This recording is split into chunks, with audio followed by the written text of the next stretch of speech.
Okay. Well, there's going to be good stuff at the beginning, at the middle, and at the end. So whenever people get to join, they'll get good stuff, right? Okay. I'm so glad you guys are here. Every single one of you. I'm really looking forward to the next several weeks. It's going to be exciting. I hope it'll be nourishing. I hope it's going to be a great activity of interacting with each other. This first week, there's love on Sister Lorda's screen. I mean, when it comes down to it, John Eudes dedicated his life to helping make the world more loving. Mm. And so if we're going to follow his example, we're going to do some pretty cool things. Um, and um,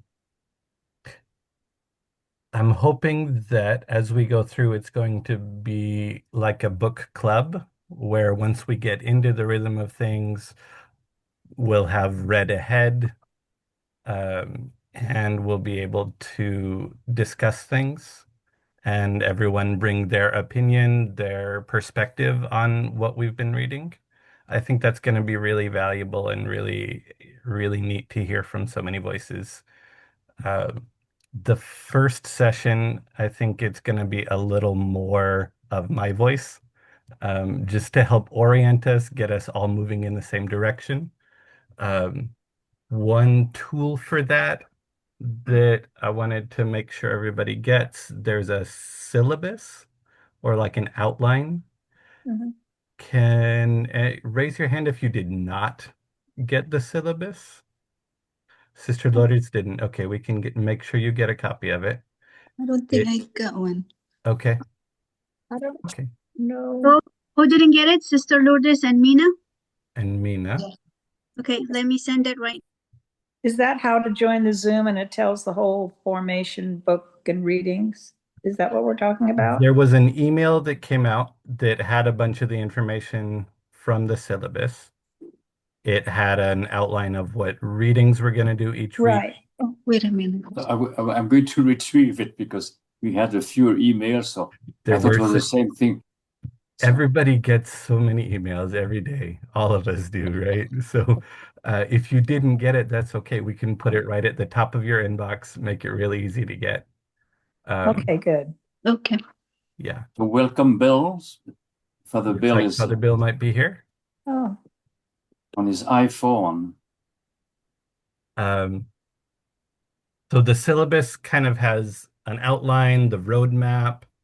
Um, does anyone not have a copy of the book, The Kingdom of Jesus? I think that we were pretty successful in getting everyone a copy of that. mhm. This is the important part. This is what we're going to be reading. And I tried to get it to be about 15 pages a week. I tried to not go over that. When I was taking seminary classes, one of my favorite professors said, unlike other professors, I admit that mine is not the only class you're taking right now. It's a book club, not a class, and I'm not a professor, just a facilitator. But I admit that this is not the only thing happening in your life right now. And so because of that, like Dr. Ford, I'm trying to be real selective in what I suggest that we read for each week. Um, Another great thing about St. John Eudes is he's so organized. He has a very predictable way of thinking and writing. And so if you ever took classes on public speaking, they say there's this format where you should summarize what you're going to say it to the people, and then summarize what you just said. John Eudes wasn't a lonely writer in a room, he was a preacher. And so all of the stuff in this book, he preached it first. So it came out in a verbal format first. And so he very much follows that. Usually, as we go through, you'll find either his sections are in that summarize, bullet point, summarize format, or it's um, instructions followed by an elevation. We'll get into that. But the great news about that is if you just read the first paragraph, you'll get a pretty good idea of what the rest of the section is going to say. It's kind of like the cheat code, the hack for St. John Eudes is you when it comes to a new section, you read the first sentence, first paragraph. If you're like, okay, this sounds familiar, then you have my permission at least to skim after that because you've got you he says what he's going to tell you in the beginning, right? So when you go into the syllabus, sometimes it'll say read these 2 pages and then skim the rest of them and then read this page or pay special attention to this page. So Mm. that's one of the things that I really want to that I really try to do while preparing for this is make it so you I don't expect you to spend 4 hours preparing for this. It should be a half hour, maybe an hour if you and some of them say if you have extra time, also read the introduction by Fulton Sheen, Yeah, that right? was good. Yeah, okay. I'm glad you like that, Eileen. Good. I did. So, who did get a chance to read what we had set for week number 1? Jill did, Eileen did, Jocelyn did. If you didn't get the syllabus, then you wouldn't know that that's what we had set up for week number 1, and that's fine. Um, a couple notes I want to make before we dive in. Um, you'll notice the introduction is by Fulton Sheen. Mhm. Archbishop Fulton Sheen, who was an Emmy Award-winning TV presenter in the 1950s and a bishop. Um, something that it doesn't say in the book, but that I was able to discover back when I was a seminarian, this was translated by Thomas Merton, who wrote The Seven-Story Yeah. Mountain. He was a Trappist monk. In the front, it just says translated by a monk of Gethsemane Abbey, which was where Merton lived. Um, but when I was doing some research, I found in his journals he talks about translating John Eudes when he was a novice. Um, and that kind of connects to another thing I want to mention before we go. Did these look familiar to anybody? We tend to have them on the for sale table when we have Eudist events. It's a prayer book series. And Father Gerard has one right at hand. Look at that. Um, one of the things that we did is cut this up into little pieces that were bite-sized chunks. And so the green one is page 312 to 344. And the purple one is page 190, no, yeah, 193 to 210. So if you have these around, they are some of the bite-sized chunks of the kingdom of Jesus Oh, that we're going to get into. mm. Uh, and this is some of the really good stuff, which is why I picked it to make these books out of. And there are 5 in print. Number 6 is at the printer right now on its way. So there's even more good stuff on the way, but you have it here. Good. So the reason I wanted to point out that Fulton Sheen and Thomas Merton were both involved in this is they are modern U.S. saints. A lot of times when you study church history, study spirituality, study theology, it can be almost an exercise in archaeology. Like this happened a long time ago, and we're going to try and understand why they wrote that. But this that was written 400 years ago was found to be very, very interesting by people who watch TV, just like us. people that were on TV. U.S. Catholic leaders thought that this was very, very topical, very interesting, very helpful for us in a modern world. I think that that highlights the fact. And Eileen, if you read the introduction, then you saw some of the reasons that Fulton Sheen gave for this being so interesting right now. If you Mhm. get a chance to go through, um, it's page XIX Mhm. to XXIV in the introduction. It's a half dozen pages um, in the very beginning, right after the table of contents. While we're there, though, I want to say a note about the table of contents too. This book is divided up into very specific chunks. I would say there are three categories of content in the Kingdom of Jesus. Between page 1 and 102 is a lot of catechesis. It's this is something very important to our faith, and I'm going to explain why. From page 103 to 246, like the middle chunk of the book, about that is almost like an encyclopedia.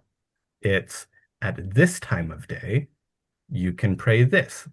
When you're doing that activity, you can pray that. And so we're not going to spend as much time. We're going to spend a lot more time on the first 100 pages than on the chunk in the middle that's an encyclopedia, because what we're going to do is kind of like dip down into that and say, hey, know this is here. If you ever want to come back to it, note that's in the encyclopedic part. Then the third section is a bunch of handbooks and exercises.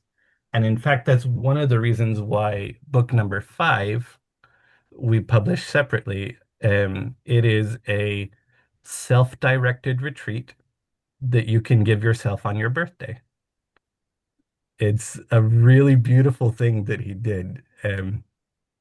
And he says, here are some exercises for your birthday. Here's some exercises for your anniversary of baptism. What Uh, page, what page is that in the book? in the book, that is page 312. No, I'm sorry, 295 to 311.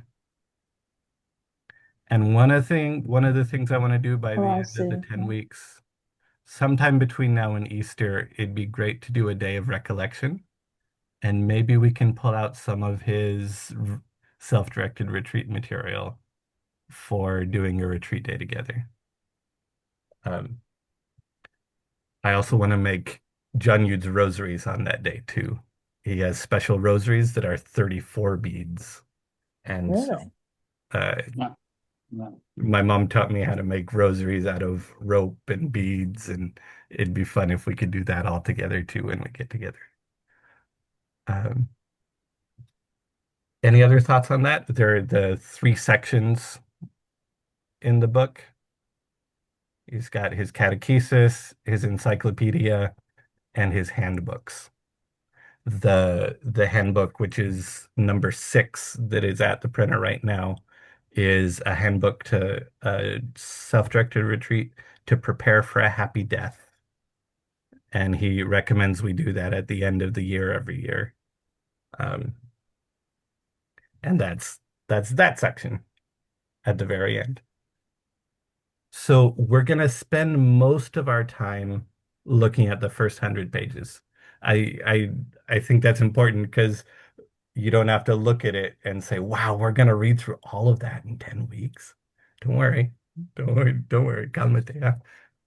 Uh, we're going to focus on the important parts. Um,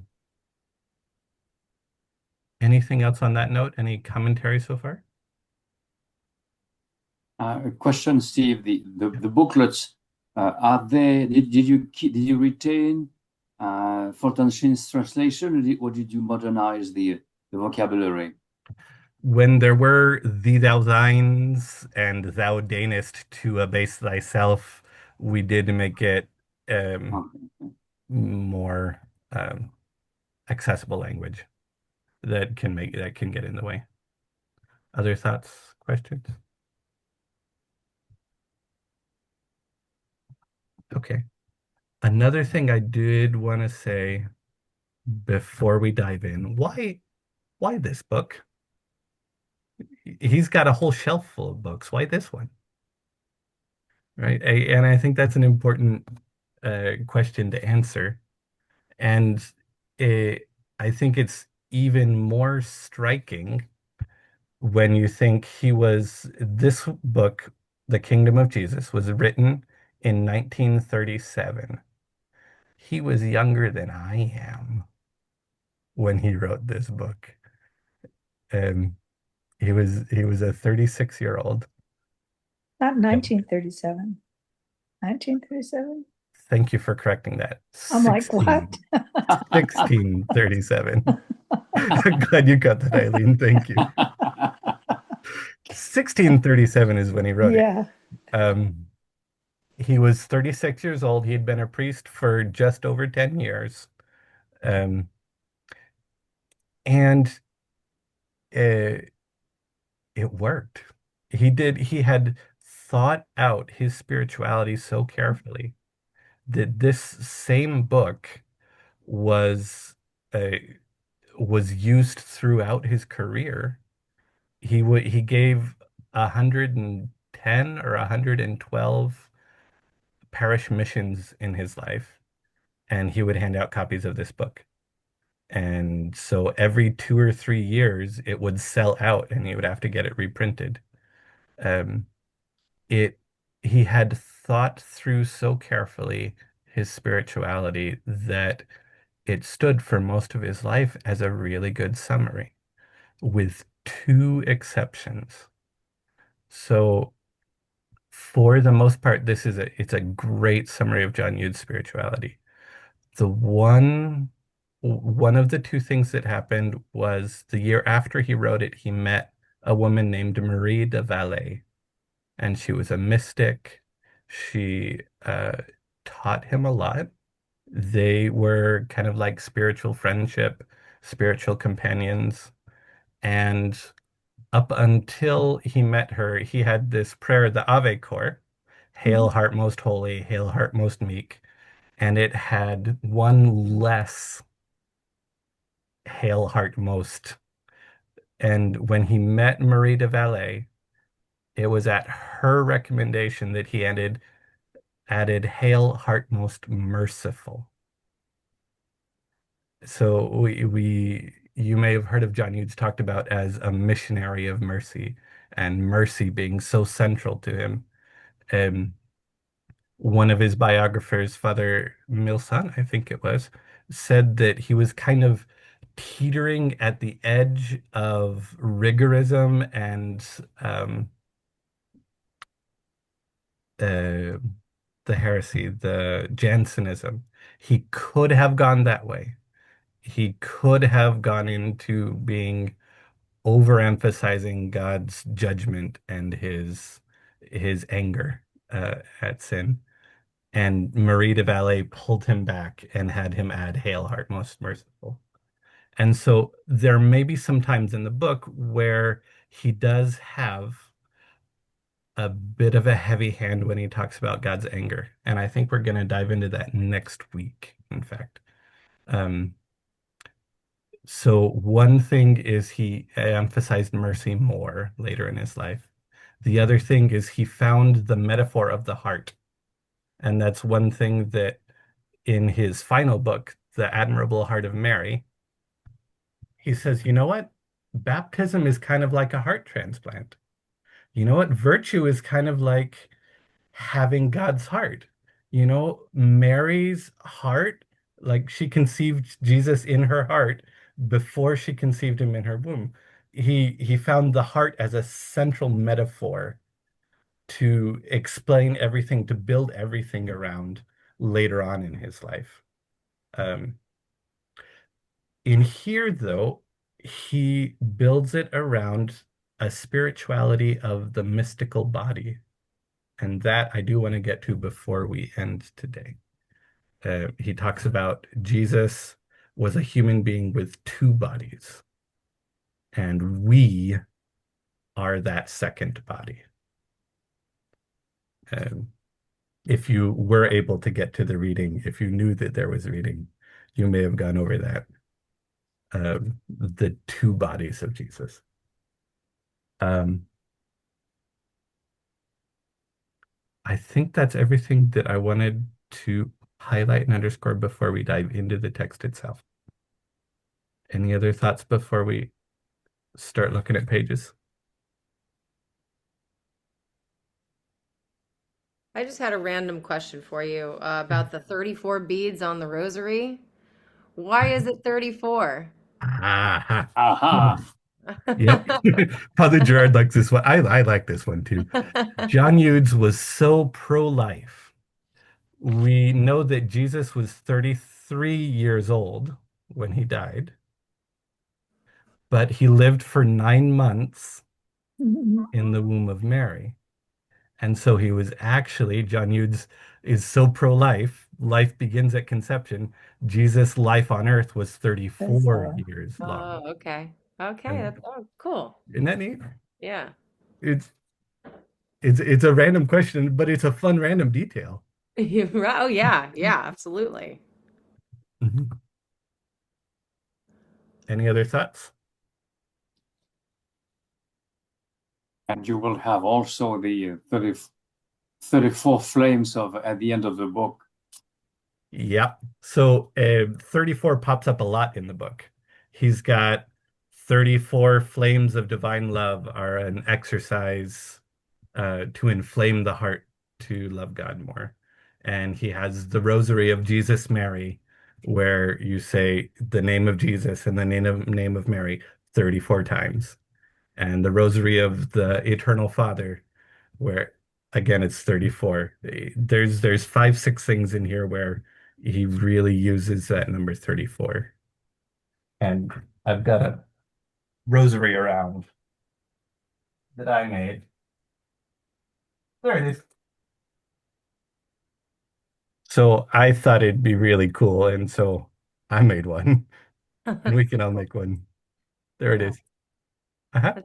I love that. Yeah. Yep. It's very original. Very John Hughes. One of a kind guy. Um, One thing that is important, so my master's degree is in spiritual theology. And so a lot of what you do in spiritual theology is you compare one saint to another. And a kind of each saint will shine the spotlight in a different way or set up a lens to look through. And when you look through that, and then you think about this at the same time, you see the beauty of the gospel in a different light, in a different focus. And so like there are ways, so but it's all the same core because the core is a human being named Jesus of Nazareth that walked around. And he walked around because he loves us. And every saint is introducing us to that other human being, this miraculous human being, the incarnation in another way.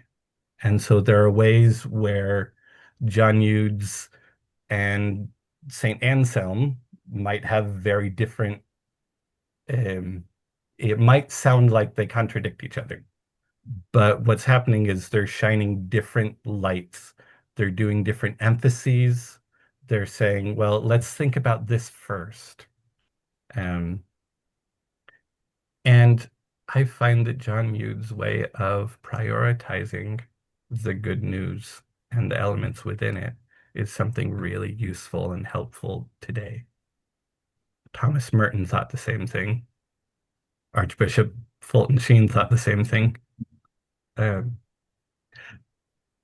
and Father Gerard's thought the same thing, which is why he dedicated his whole life to being a Eudes priest. And Sister Lourdes thought something similar, which is why she's a Eudes servant of the 11th hour. And that's why we have Eudist associates. These are all these are all people who thought it's a really cool way to look at things and a really helpful way. This is why uh, Jocelyn has been to many different countries to visit other parts of the Eudist family. Yeah, yeah. Um, and uh, I thought it might have been useful to do a here's how to read St. John Eudes to get the most out of it. But then I realized he thought of that already. And so if you go to page XXI 31 in Roman numerals, he says, here's a preface to be read carefully to ensure a holy use of this book so you can know how to use the book and get an understanding of how it works, right? So he gave us a how to read St. John Eudes. Pretty cool. He thought about it. Um, if you didn't get a chance to read it leading up to this, this is the part that I recommend first, from XIX to XXXV. Sorry, 31 to 35. It's 4 pages. One, two, three, four, five. 5 pages. Um,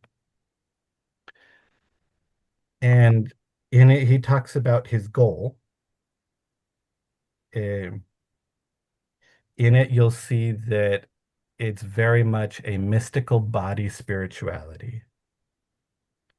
This second sentence, he must be in all Christians in a special manner, as the head is in all the members, and the spirit in its body. Um,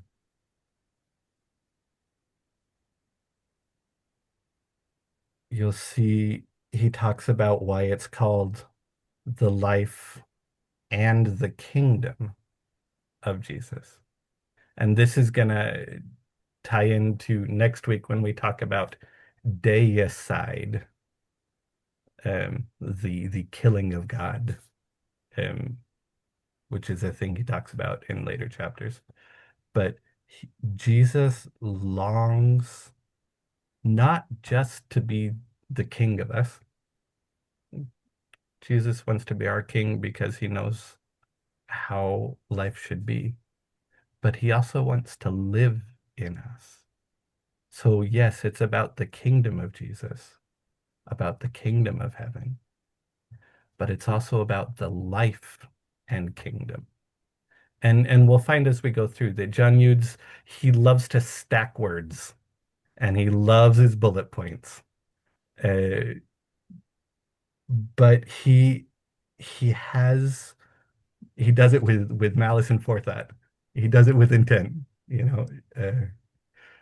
He says here, I called it the life of Jesus in Christian souls because it's first, this is on XXXII, so 32, the Mhm. second paragraph. I've called it the life of Jesus in Christian souls because its first and principal aim is to show how Jesus Christ must live in all Christians, since Christians are on earth only to perpetuate the most holy life that Christ led here below. We exist as Christians to be God's body, to be Jesus' second body. One miracle was Jesus walking around on earth. Another miracle is how in the world is it true that we all together are a body? That's one of the miracles revealed to us. Um, and that's one of the things that is, it's like the la fil rouge, Father Gerard might say, the red thread that runs through everything is that we are Jesus' second body. And he talks about um,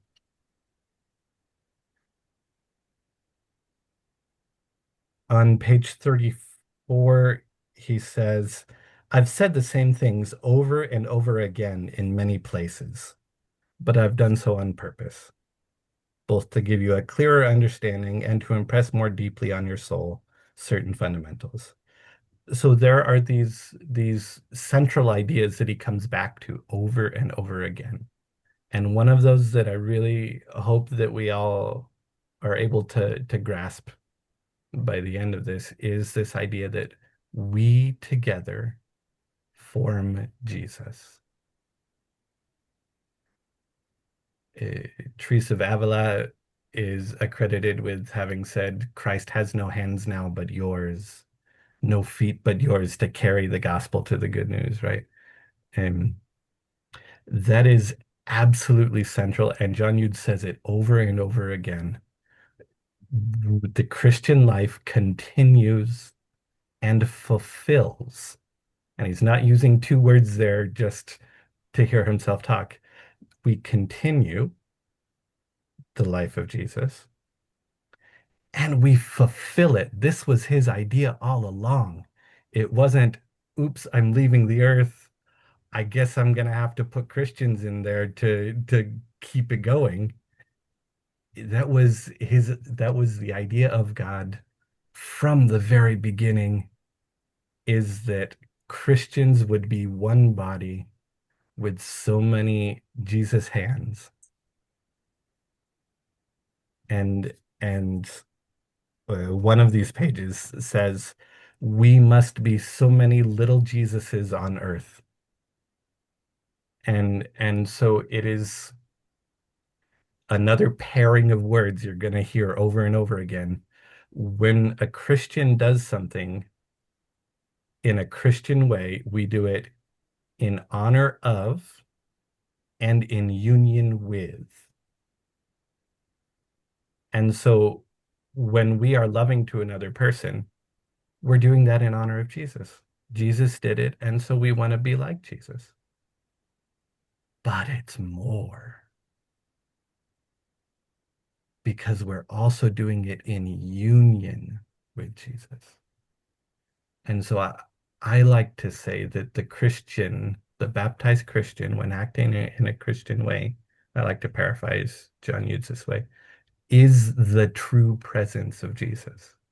We have so much beautiful emphasis on the true presence of Christ in the Eucharist.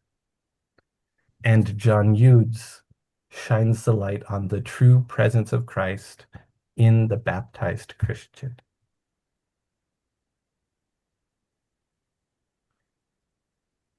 Any thoughts on that?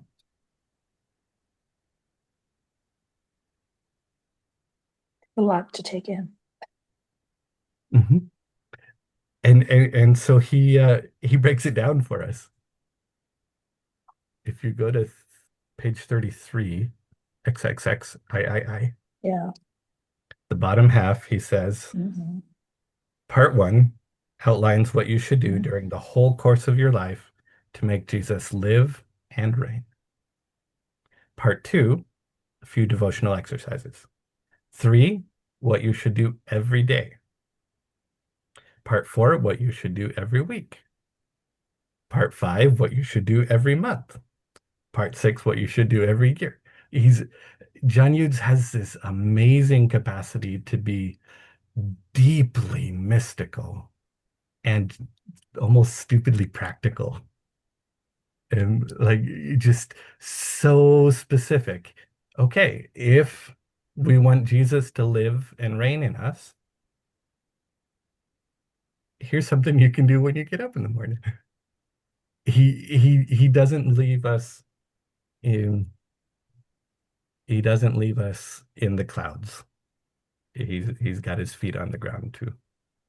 And and I think it's kind of interesting to compare this as John Eudes' central theme to the St. Thomas Aquinas Summa Theologia. he said we have to think about God. Let's summarize everything that we could possibly think about God and put it in these 4 volumes. And when John Eudes thinks about Christianity, he's like, okay, what are we gonna do tomorrow? What are we gonna do next week? I find that really, really helpful and really useful. Any thoughts on that? That's one of the notes that I took when I was reading that today. And just how almost, it was almost like a relief as I was reading this preface because it is such, it's a lot to absorb, it's a lot to take in. But when you begin in this way, where here I'm gonna state these things, I'm gonna repeat myself, and oh, by the way, here's how we're gonna do it. I mean, you don't usually get such a useful outline at the onset with a lot of these really, these topics that are so, like Eileen was saying, it's a lot to take in, but the way I made a note of that today, I just thought, what a relief. As opposed to more abstract concepts, there is this way that you can start to see these things play out relatively simply by following, the way that it's laid out for you in such an organized way. I loved that. Yeah. And I think there's a relief also in the fact that he repeats himself. That means if you read through it and it doesn't make sense, don't worry, he'll come back to it. Um, and yeah, very concrete, very specific, and very gentle. Because he says, therefore, if you apply yourself with diligence and fidelity to the holy use of these exercises, it's like, here's what's going to happen for you. Teeing it up like, if you follow this, I promise you that this will be something that's attainable for you as well. And it's a really good way of touching someone's heart before they even get into the deeper material. Yeah, absolutely. It's like he thinks about us, right? He's not just teaching, he's like, okay, but how is that going to be useful? Yeah. Uh-huh.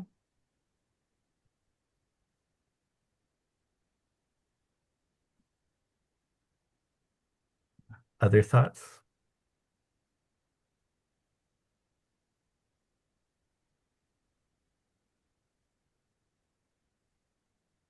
The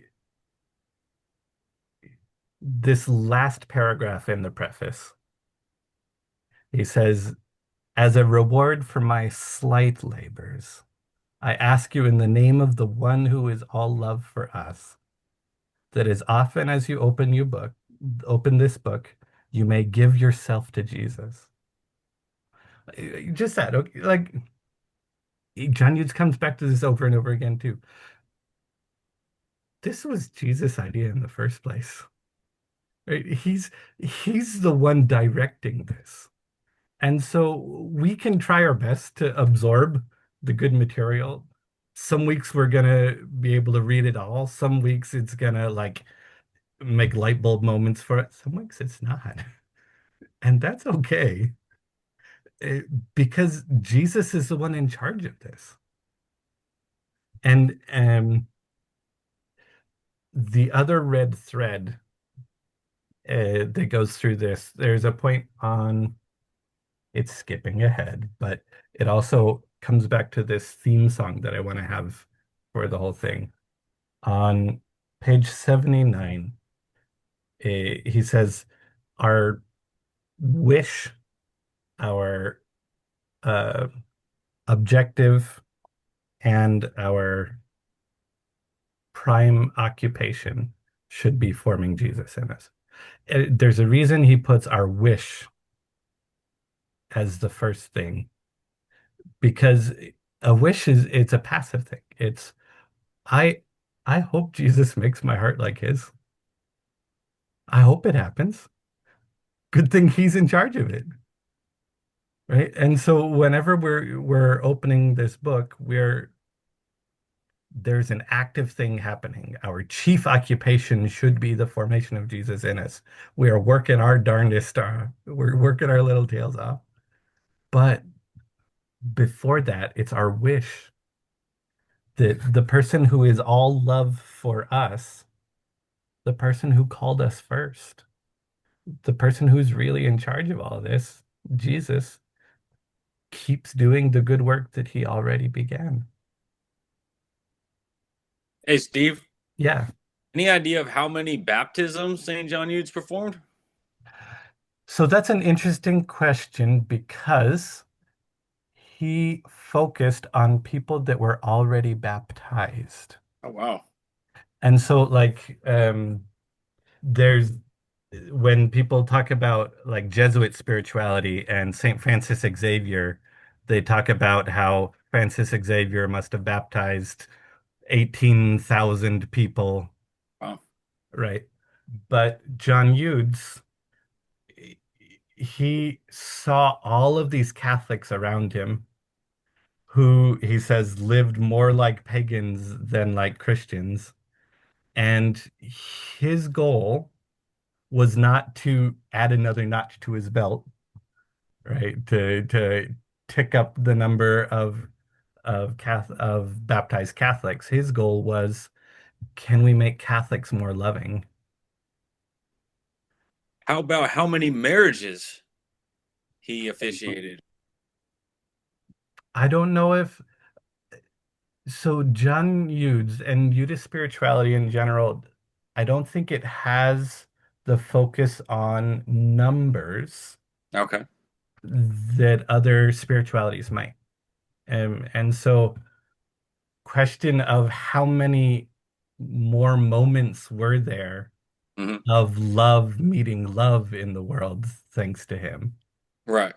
right? And how do you quantify that? And it's easy to measure the number of names in the parish registry.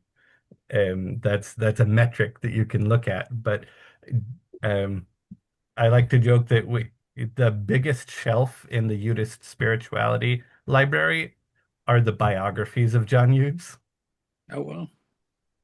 Like when people look at Eudist spirituality and they want to say, okay, I need to share what's so amazing about this, they don't say this number is so amazing, right? They don't say here is the theological treatise. They say, well, here's how the life was lived. Wow. Here's how he treated people. And so it's kind of funny if you're gonna pick up a book on Eudes spirituality, half the time it's at least half biography because that's what really matters Right. in John Eudes and his spirituality. Because of those 18,000 people that Francis Xavier baptized, do we know how many of them were loving to the people in their family? I mean, that's not something you can measure. Um, but Father Gerard has a thought.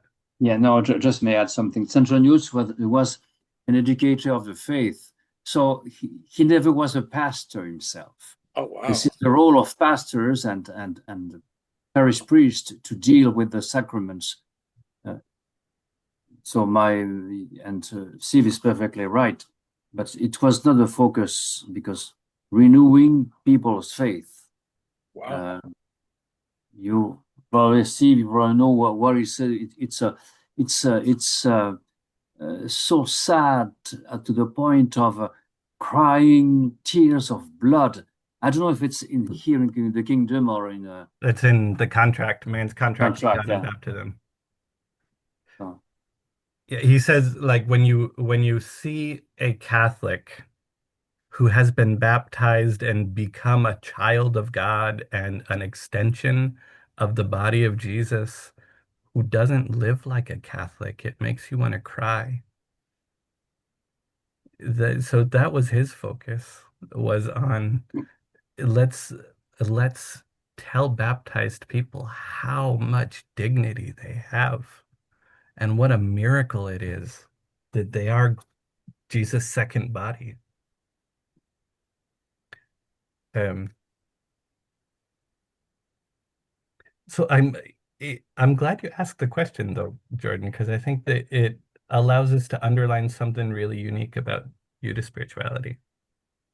Well, see, being a convert, going through, RCIA, with Father Ron, before this, I grew up playing baseball, and in baseball, there's a story for every story. And so, for me wanting to become a lay associate, it's to, almost play, catch up, per se with all the, quote unquote cradle Catholics, and, be able to sit down and have a conversation. And I had no idea that he was, an educator and somebody that did a lot of reconciliation. Yeah. St. John Eudes. Mhm. If you want a short read about John Eudes' life, we've got a 30-page book. It's blue and has a heart on the front. You may have seen it around. I But just completed Father Azam's To Jesus Through Mary recently. oh, cool. Oh, that's a good one. That's got a lot in it about John Eudes' Marian devotion. Mhm. Yeah, that one's really good. The the reason I pull up the 30-page biography is it talks about how in John Eudes' life, so he did 110 parish missions, Wow. and his parish missions were always several weeks long and sometimes several months. Eileen, do you have the blue book with you? Is that what you just pulled out? No, but I have Okay. the one that Father Azam did on pondering and forming Jesus in our hearts. And Oh, there's a really good part about St. John Eudes in here. So okay. it talks about him. Talks about that. One of the things talks about for priests, he provided formation, education, and the spiritual support, which is crucial for their role in God's plan of salvation. And it also talked about how he would have these what you're talking. He would go and give seminars, or not seminars, but retreat type things. Here it says, in this one it says, he spent anywhere from 4 to 20 weeks in each parish. He preached over 120 missions across his lifetime, always with a team of confessors providing the sacrament around the clock. So he really was strong on confession. Yeah. Yep. One of his nice one-liners, he says, preachers beat the bushes, but it's the confessors that catch the birds. Mm-hmm. And when he did confessions too, it was not just, bless me, Father, it's been 2 weeks since my last confession. What he encouraged people to go through was called a general confession, um, where you sit down and think about your entire life and um, and try and get this sense for how has God been active through my whole life in drawing me towards himself, and what have been the things that stand in the way. One way to approach confession is in a very like numerical way. Oh, it was a sin against the commandment, the ninth commandment. Okay, that's 4 Hail Marys. Or it was a sin against the sixth. Oh boy, that's 5 rosaries, right? And so John Eudes, and we'll see this in the coming weeks. His approach to sin was not something numerical like that, and his approach to confession the same. It was God is drawing you to himself. He really loves you. And what is it that's standing in the way? And I think the Jesuits also really popularized the general confession and the sense of um, it's not just this t one time I did this one thing. It's there's this wound in me that keeps bringing me back to this one barrier between me and God. And so having confessors hearing confessions around the clock, they weren't just dispensing Our Fathers and Hail Marys. They were sitting with people and talking with them about their whole life story and the love story with God and how they can remove obstacles. Uh, Yeah.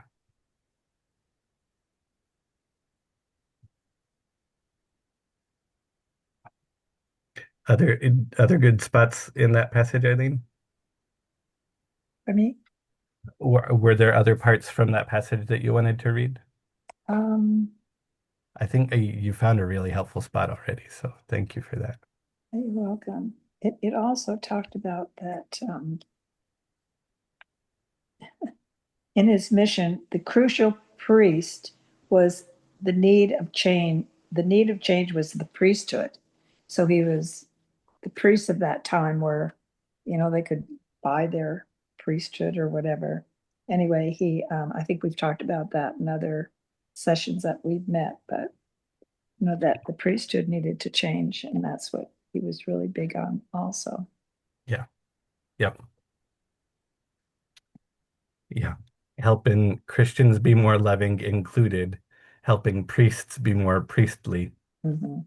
and to know both their dignity and their obligation, Mm, which is the title of one of his other books, The Priest, His Dignity and Obligation. mm, And that's his approach to baptism also is it's this amazing dignity that we have and this amazing obligation. Mm. Um, before we get too far towards the end of the class, we're 90 minutes in, and I think that's where I was gonna aim for was a 90-minute length. Um, I do want to go to page 5. And you may have heard this in previous talks by Father Bill. Father Bill likes to talk a lot about baptism when he brings things to a mhm, session. mhm, He's great about that. Um, page 5, it starts. It says the section confirmation of the foregoing truth. The foregoing truth is that Christian life must be a continuation of the life Jesus led on earth. Um,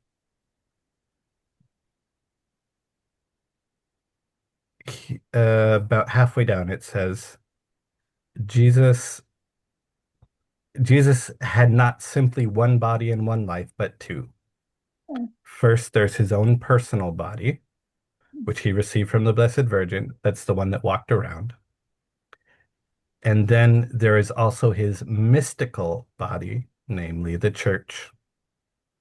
And his second life is a life by which he dwells in the mystical body and in all true Christians which are members of the church. The passible and temporal life of his natural body was ended at the moment of his death, but the life of his mystical body he wills to continue until the end of time. He wants to he wants to keep walking around in us until the end of time. That's one that I highlight. yes. Um, I did also. yeah, Yeah, the two bodies. I thought that was all interesting.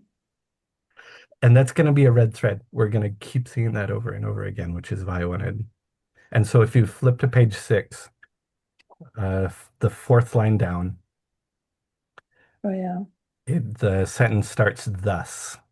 Could someone read that? You guys have heard my voice a lot. How about Mina? Could you read where it says thus?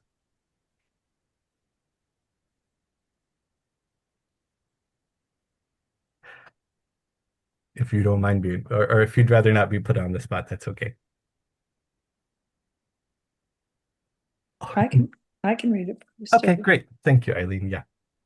Thus, when a Christian prays, he continues and accomplishes the prayers of Jesus Christ. When he works, he continues and accomplishes Christ's laborious life. When his relations with his neighbor are inspired by charity, he continues and accomplishes Christ's public life. When he takes his meals or his rest in a Christian fashion, he continues and accomplishes and the the subjection to these necessities that Christ willed to have in himself. I guess there's more. Mhm. It is the same for all other acts he performs in a Christian manner. For this reason, St. Paul declares that the church is the fullness of Christ, and that you are all tending to the perfection and fullness of his maturity. That is his mystical age in his church, which will not be completed until the day of judgment. Right. So um, I I find for one that's I find that really beautiful. I also find that a like reassuring. I can be Christian while I'm resting. Yeah. Like if I'm resting like Jesus rested, we'll see later on in John Eudes' bedtime prayers, he wants his heart to beat in praise of God. And so while he's sleeping, as long as his heart is beating, he's continuing the incarnation. There's this amazing relief. Um, it's it's it's it's also huge because it adds cosmic importance to everything we do. But also at the same time, it means we can just be human. And Jesus was human. And we continue Jesus' life. Jesus rested. And so when we rest, we continue the incarnate rest. Uh, any thoughts on that?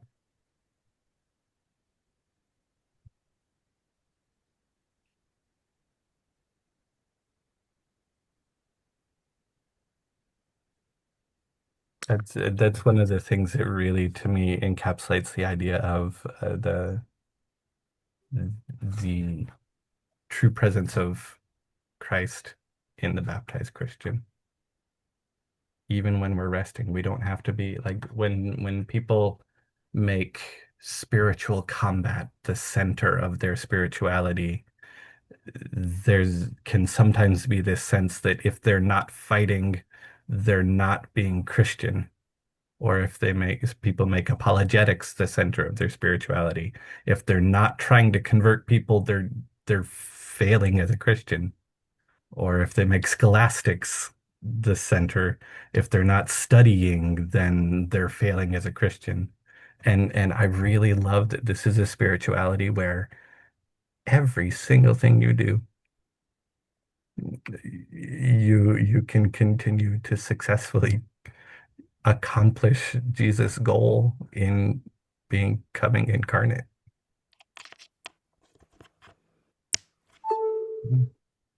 It's it's it's an all-encompassing thing, which I find to be really helpful.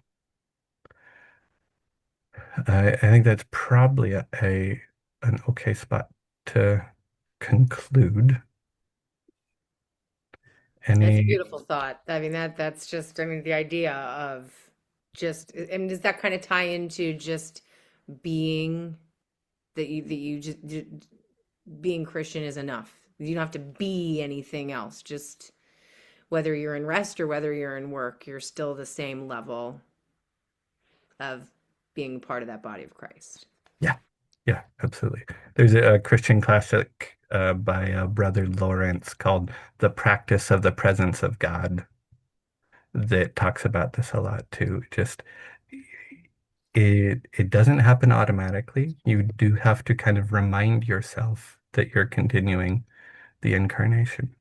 But um, but it happens.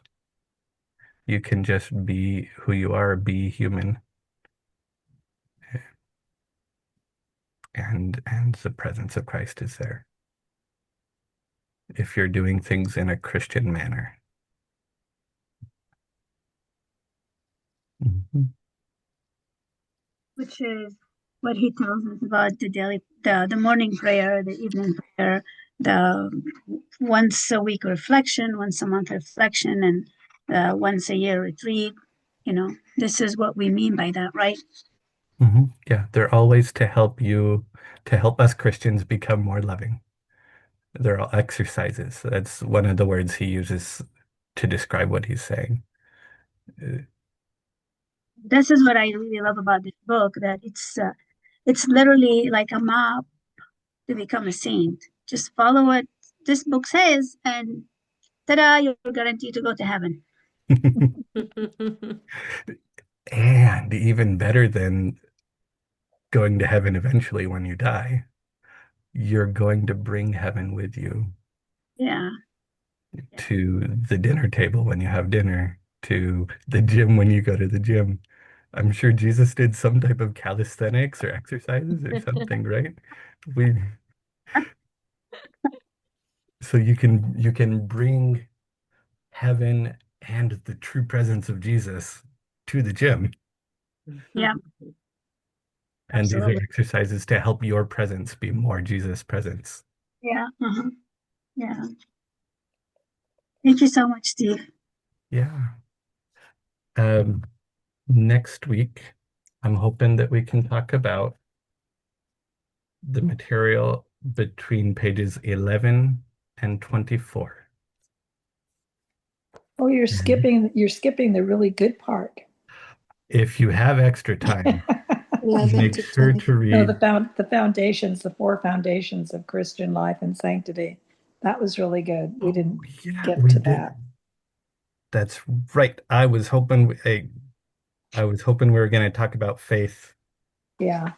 today. And okay, so thank you, Eileen. Let's change that to page 8 to 24. Add 3 more pages. Cool.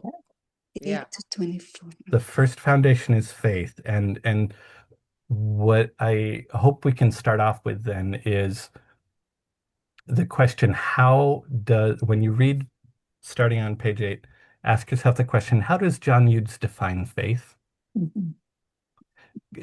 He defines it in a way different than Anselm would, or different than Ignatius would. Um, so we'll talk about faith. Thank you, Eileen. And then hopefully we can also get to the second foundation, which is sin. Mhm. And there's a word that he uses that isn't often used, which is deicide. Just like regicide is killing of a king, fratricide is killing of a brother, deicide is the killing of God, which is one of the ways that he describes sin. And we need to talk about ways in which that is true and ways in which that's hyperbole, ways in which it's an exaggeration that he uses to catch the attention and focus the attention on something very specific. Right? So faith and sin. That's our goal for next week. That's gonna be a kind of homework for next week. Yes. Page 8 to 24. Yes. Mhm. And what is the question we need to ask? Question 1, how does John Eudes define faith? 8. And question 2, what does he mean by deicide, killing of God?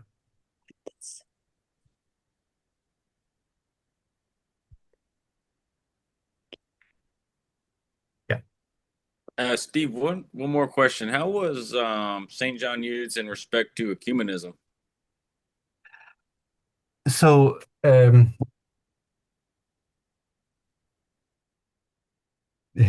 Eudes was born 2 years after the wars of religion started.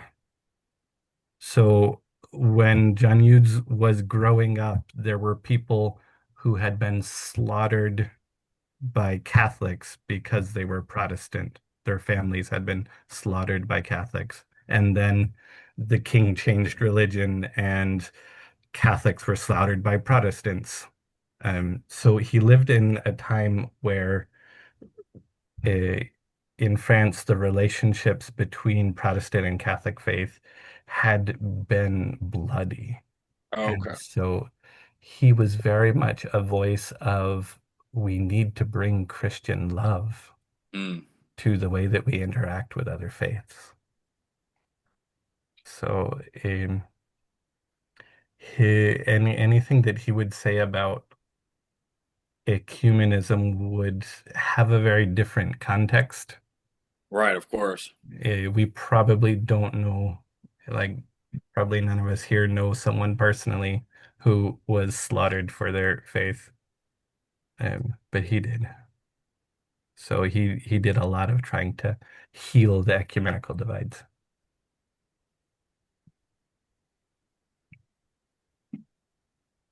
Hmm. I'd like to add some announcement before we end the call. Hmm. Anybody else has any questions? No. Okay, in the initial email that I sent, the instructions, there is a link to the app, and we can find all the prayers, St. John Eudes prayers, in the app. You click on the link and you download the app. It's not available on Apple or Android. It's only created for us, for the Eudes. And you can only download the app by invitation. And then the second thing is we have gears. I included that in the email that I sent out. You can order shirts, jackets. They have the Heart of Jesus and Mary logo. This is what Steve and we wear when we are in public in any activity for the Eudes. And it would be nice if we are all wearing something similar when we do our promises. So please respond to that email, and that'll be it. Thank you. There's a But, WhatsApp group also where yeah, if you have any thoughts about the reading, there was something you missed that we missed, or you're going through and you want to talk about it, there are a lot of different learning methods, and some people are more vocal, some people are more text driven, some people learn with their ears, um, some people learn with their hands. So we're trying to have a lot of different ways to engage with the material. So if you want to talk about the reading as you're reading it, um, or just say hi to people, know that you're not alone. There's the WhatsApp group where anything is welcome there. Be human and you'll continue the incarnation there. Ralda, are you going to send out that syllabus that some of us, I think, didn't get? I only got the first thing that you sent about what we were going to do. So I don't know if I have that other website that you're talking about. It's in the email that it says instructions. I can send it again right now. Yes, please. If anybody did not receive that email with instructions, please let me know so I can send it to you again. Sister Lourdes and Eileen. Okay. And I think, Mina, did you have your hand up? Yeah. I sent it to Mina just now Oh, okay. in the beginning of the call. Okay. Okay, so I will send the instructions again Thank you. with all the attachments with them to everyone, just to make sure everyone got it. And I will add, please reply to make sure that you got that email. Thank you. You're welcome. Thank you. You're welcome. Thank you, Steve. For a closing kind Yeah. of moment of prayer, Mhm. there is a song on YouTube that I'd like if we could listen to. And I don't trust the technology to make it work for everyone. So my thinking is I will drop a link maybe into the chat here and take some time to listen to the song. And maybe also in the WhatsApp group. I'll put it in the WhatsApp group also. Let me copy paste. Oh, there we go. Ralda will put it in the WhatsApp group. And one option is you can listen to the song. One option is you can read the lyrics on the screen. Another option is you can take the duration of the song to commune with God, Mhm. and think about what brought you here and just where you're at in your relationship with Him. We'll see. One thing John Eudes loves to do is say, here's a wide range of options for you. And wherever you are with God right now, pick the one that's most appropriate. And just like Dr. Ford, he said he admits he's not going to know exactly where you're at with God, and he's not going to say he has the monopoly on how you should what you should be thinking about when you pray. So, um, Nanny says, thank you, Steve, and thank you, everyone, for the meeting. we'll Thank see you. you Thank next you. So week. looking forward to the rest of the book. Thank you. Thank Thank you. you, Steve. Thank you, Steve. Have a good night. Thank you, Father Gerard. Thank Thank you, you. Have a Father. good night, everyone. Thank you for hosting, Father. So when you're ready to leave, you tell me, because I'm going to click. Yeah. Bye, everyone. Have a Good good night. night. Good night. We're Bye. ready.